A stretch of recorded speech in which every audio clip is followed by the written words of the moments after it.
भले ही परिवार में सबके पास मोबाइल फोन हो, किंतु समय देखने के लिए घर में एक दीवार घड़ी तो अवश्य होती है, क्योंकि यह सदियों से हमारे घर का हिस्सा रही है। यदि घर में कहीं भी दीवार घड़ी न हो तो बहुत अजीब भी लगता है। कुछ घरों में तो एक से ज्यादा भी होती है, तो घड़ी को क्या कहीं भी टांग देना ठीक है या नहीं, जानेंगे आज की इस वीडियो में। दोस्तों, घड़ी को भूल कर भी इस दिशा में ना लगाएं, इससे फैलती है घर में नकारात्मकता। इसी के साथ हम जानेंगे दोस्तों कि आपको कैलेंडर कहां पर नहीं लगाना है, क्या गलती आपको नहीं करनी है, और साथ ही मैं आपको बताऊंगा कि यदि आपकी घर वास्तु दोष है तो कैसे आप जान सकते हैं और क्या उपाय कर सकते हैं जिससे कि वास्तु दोष दूर हो और आपके जीवन से परेशानियां खत्म हो जाएं। तो पूरी जानकारी के लिए इस वीडियो को अंत तक अवश्य देखिएगा। दोस्तों, हम सभी के घर में घड़ी का प्रयोग किया जाता है। घड़ी जो बीते समय और आने वाले समय के बारे में हमें सूचित करती है। यदि हमारे जीवन पर सबसे ज्यादा किसी का प्रभाव पड़ता है तो वह है समय। हर किसी का समय एक जैसा नहीं होता। अच्छे और बुरे समय सभी के जीवन में आते रहते हैं। समय चक्र का चलना कायम ही रहता है। समय किसी के लिए नहीं रुकता। किंतु यदि हम आपसे कहें कि आप अपने समय को अच्छा बनाने के लिए कुछ उपाय कर सकते हैं तो आपको यह सुन के कैसा लगेगा? जी हाँ, हम बात कर रहे हैं घर में लगी घड़ी की, जिसे हम रोज निहारते हैं, पर कभी ये नहीं सोचा होगा कि ये घड़ी हमारा समय बदलने और अच्छा समय लाने में मदद कर सकती है। दोस्तों, हम कई बार जीवन में छोटी छोटी चीजों को नजरअंदाज कर देते हैं, किंतु वहीं कुछ चीजें हमारे भाग्य पर अच्छा बुरा प्रभाव डालती हैं। इसी तरह घर में और भी कुछ चीजें हैं जो आपके वास्तु दोष का कारण बनती हैं और आपकी परेशानी की वजह बनती है। तो आइए पहले जान लें, क्या आपको अपने घर में वास्तु दोष के बारे में कैसे पता लगता है और किस तरह से आप आसानी से इसे ठीक कर सकते हैं? दोस्तों, वास्तु शास्त्र के अनुसार किसी भी घर में वास्तु दोष होने से सुख, शांति और पारिवारिक उन्नति में बाधा पैदा होती है, के कारण पनपने वाली नेगेटिव ऊर्जा से व्यक्ति के भाग्य पर बुरा प्रभाव पड़ता है। साथ ही घर के लोगों को कई प्रकार की परेशानियों का सामना करना पड़ता है। दोस्तों, शास्त्रों के अनुसार यदि हम ये छोटे मोटे उपाय कर लें तो अपने घर में नेगेटिव एनर्जी से छुटकारा पा सकते हैं। आइए जानते हैं, किंतु उससे पहले दोस्तों आपसे रिक्वेस्ट है कि वीडियो को लाइक करें, अपने दोस्तों के साथ शेयर करें, और यदि आपने अभी तक चैनल को सब्सक्राइब नहीं किया तो सब्सक्राइब करके बेल आइकॉन अवश्य प्रेस कर लें। दोस्तों, नंबर 1, जीवन में तरक्की पाने के लिए रोज पहली रोटी गाय को दें, पीपल को जल चढ़ाएं और चींटियों को शक्कर मिला हुआ आटा दें। तांबे के लोटे में जल व लाल चंदन मिलाकर रात को अपने सर के पास रखकर सो जाएं। सुबह उस जल को तुलसी को चढ़ा दें। ऐसा करने से आपकी परेशानियां धीरे धीरे दूर हो जाएंगी। नंबर 2, वास्तु के अनुसार यदि आपके घर में तिजोरी है और आप उसके सामने शीशा लगा दें तो इससे धन में बरकत होती है। व्यापारी लोग अपने कैश बॉक्स के सामने शीशा लगाएं, इससे आपके ग्राहक बढ़ेंगे। दोस्तों, नंबर 3, झाड़ू पोछा कभी भी खुले में नहीं रखना चाहिए। इन्हें सदैव छुपाकर रखना चाहिए और झाड़ू भी रसोई में नहीं रखनी चाहिए। इस बात का बहुत विशेष ध्यान रखें। नंबर 4, शौचालय का दरवाजा सदैव बंद होना चाहिए। माना जाता है कि घर की नेगेटिव ऊर्जा शौचालय में ही वास करती है।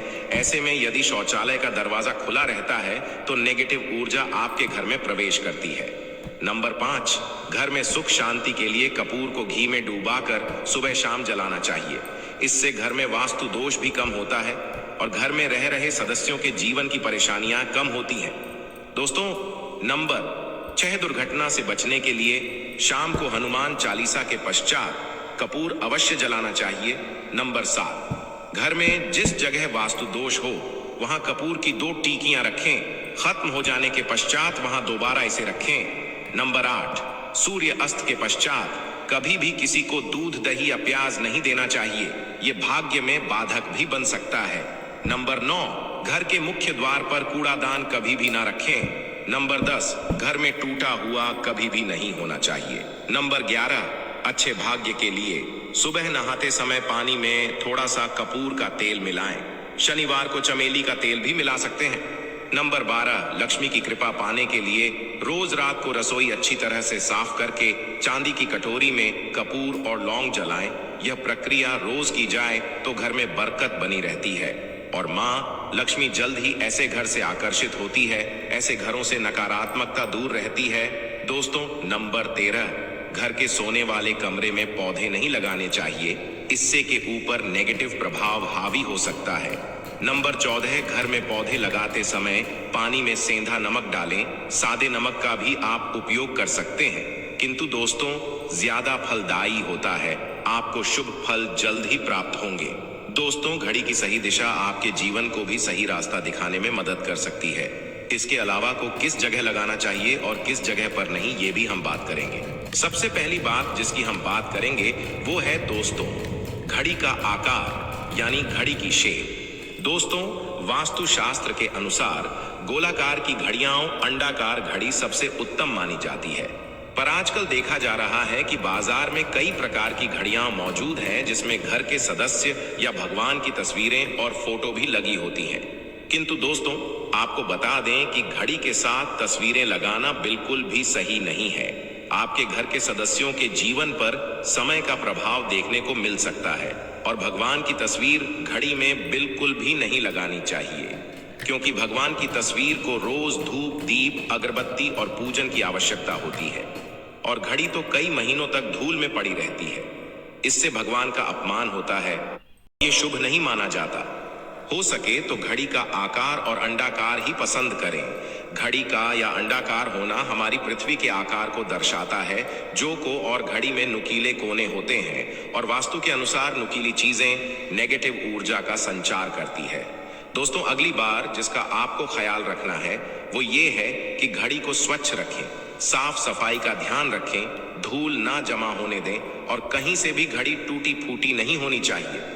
दोस्तों, जैसा कि हम सभी चाहते कि हमारे जीवन में सब अच्छा और बेहतर होता रहे, तो उसके लिए हम खुद को संवारे रखते हैं, नए कपड़े और आभूषण पहनते हैं। उसी प्रकार अपने घर की घड़ी को स्वच्छ और नए जैसा ही रखना चाहिए, यानी कहीं से भी टूटी फूटी नहीं होनी चाहिए।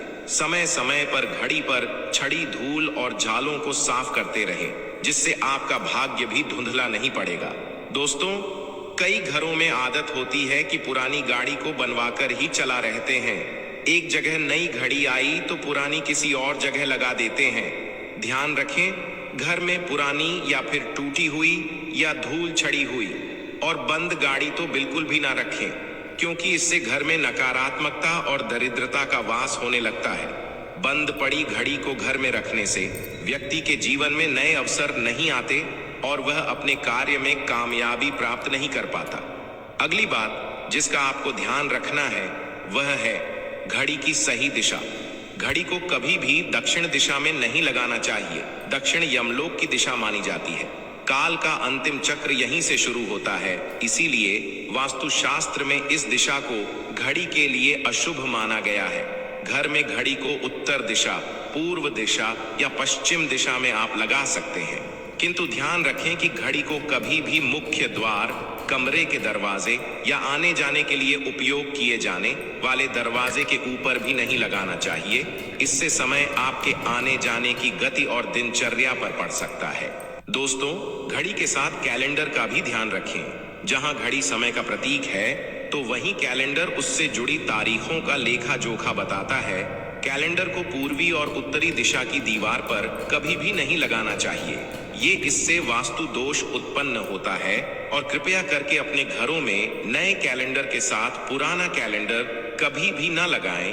दोस्त और कैलेंडर दोनों ही आने वाले समय के सूचक है, जो हमें आगे बढ़ने की प्रेरणा देते हैं। उन्हें समय के अनुसार ही लगाना चाहिए। इस बात का सदैव ध्यान रखें कि घड़ी का समय सदैव सही होना चाहिए। बहुत से लोगों की आदत होती है घड़ी का समय आगे या पीछे रखते हैं, तो ये गलती आप ना करें। समय सदैव सही रखें, इससे आपको कभी भी समय का काल चक्र और दुष्ट परिणाम प्राप्त नहीं होता। ये छोटा सा आप करके देखिए दोस्तों। छोटी छोटी बातें हैं जिनका आपको ध्यान रखना है। दोस्तों, रखी हुई घड़ी और पुराना कैलेंडर आपके भाग्य को भी रुकावटों से भर देता है। इसीलिए वक्त के साथ आगे बढ़ते रहने के लिए घड़ी और कैलेंडर को बदलते रहिए और कैलेंडर को कभी भी अपने सोने के कमरे में ना लगाएं, ना ही इसे कभी मुख्य द्वार पर टांगे। ये शुभ नहीं माना जाता। पुरानी घड़ी किसी दान में देना शुभ माना जाता है। इससे आपके वन से बुरा समय निकल जाता है। इसीलिए यदि आपके घर में कोई पुरानी घड़ी है जो टूटी फूटी ना हो और खराब ना हो, तो वो आप किसी जरूरतमंद को दान में अवश्य दें। दोस्तों,